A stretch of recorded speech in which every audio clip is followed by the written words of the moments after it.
In today's video, I'm going to teach you how to fix the error you're experiencing with the missing Api-Ms-Win-Crt-Heap-L1-1-0.Dll file. This is a common issue that many Windows users encounter, and it can be quite frustrating. But don't worry, I'm here to guide you through each step so you can get your system back in working order in no time. The first thing you'll need to do is head over to the official Microsoft website.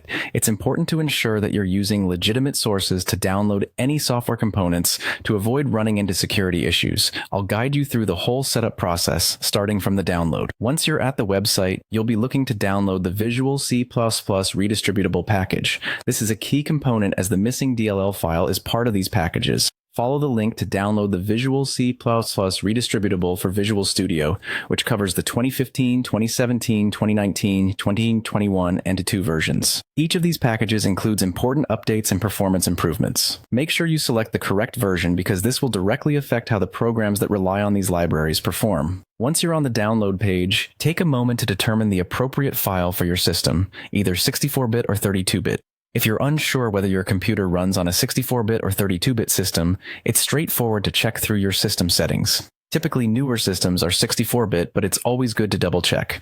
For 64-bit systems, you'll be downloading the VCR redist x64.exe file. If your computer is 32-bit, you'll need the VCR redist x86.exe version instead.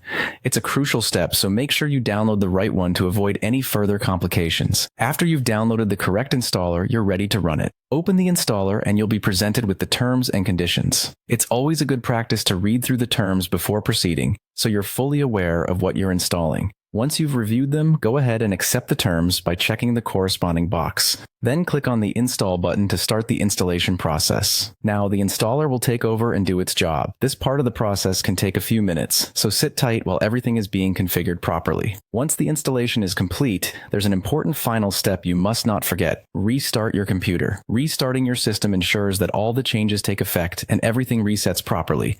And there you have it. By following these steps, you should have successfully resolved the missing Api-Ms-Win-Crt-Heap-L1-1-0.Dll error. Thank you for following along.